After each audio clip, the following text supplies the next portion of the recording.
अब ये मत पूछना कि मैं अल्फाज कहाँ से लाती हूँ, कुछ चुराती हूँ दर्द दूसरों के, कुछ अपनी सुनाती हूँ। नमस्कार मित्रों, मैं प्रीति स्वागत करती हूँ आपका अपने YouTube चैनल में। राजा और उसकी दो पत्नियाँ। एक राजा था और उसकी दो पत्नियाँ थी। एक बहुत काली थी और एक बहुत गोरी थी। जो गोरी थी उसको अपने गोरेपन का बहुत घमंड था और जो काली थी वह बहुत भोली थी। उन दोनों में एक समानता थी कि उन दोनों को कोई संतान नहीं थी। राजा बहुत दुखी रहता था क्योंकि उसको लगता था कि मेरी भी कोई संतान नहीं होनी चाहिए। राजा अपनी दोनों पत्नियों से बहुत प्यार करता था, पर राजा की फेवरेट पत्नी गोरी वाली थी, लेकिन उसने कभी भी दोनों पत्नियों में भेदभाव नहीं किया।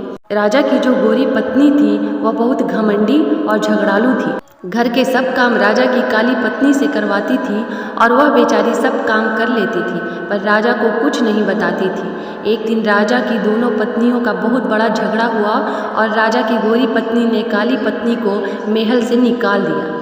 काली रानी ने राजा को सारी बातें बताई और राजा उसे कहने लगा कि मैं तुम्हारे लिए अलग महल बनवा दूंगा, तुम उस महल में रहना। फिर राजा ने महल के सामने छोटा महल बनवाया और उस घर में काली रानी को रहने बोला।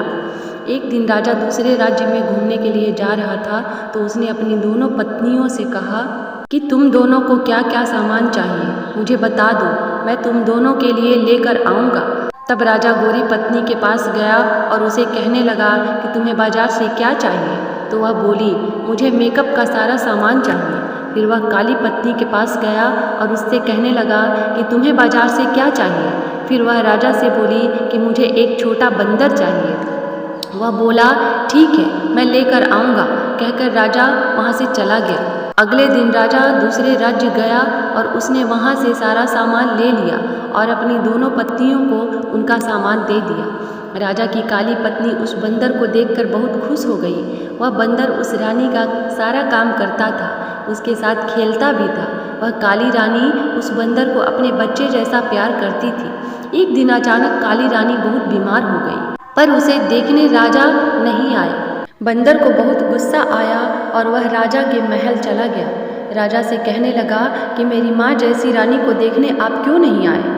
बंदर के डांटने के बाद अगले दिन राजा रानी को देखने के लिए घर आता है। दवाई और खाने पीने की चीज़ें देकर चला जाता है।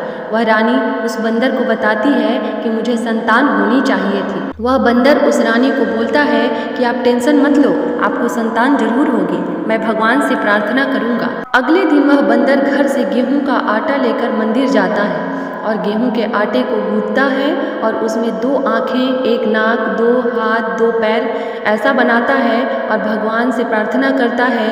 भगवान उस बंदर की प्रार्थना सुनकर उस आटे के गोले को एक छोटा बच्चा बना देते हैं और वह बंदर उस बच्चे को देखकर बहुत खुश हो जाता है। उसकी खुशी का कोई ठिकाना नहीं रहता। बच्चे को लेकर काली रानी के गोद में दे देता है। काली रानी उस बच्चे को देखकर बहुत खुश हो जाती है, बंदर का शुक्रिया करती है। राजा को खबर मिलती है कि काली रानी को बच्चा हो गया। राजा बहुत खुश हो जाता है, उसकी खुशी का कोई ठिकाना नहीं रहता। ढोल नगाड़े लेकर रानी के घर जाता है, उसे महल आने के लिए कहता है। काली रानी खुशी से अपने बच्चे को लेकर महल आती है और राजा उस गोरी रानी को घर से निकाल देता है और काली रानी को अपने पास रख लेता है। तो दोस्तों, ये थी एक छोटी सी और प्यारी सी स्टोरी। अगर वीडियो पसंद आई हो तो इसे लाइक, शेयर और सब्सक्राइब करना ना भूलें। Thank you, bye.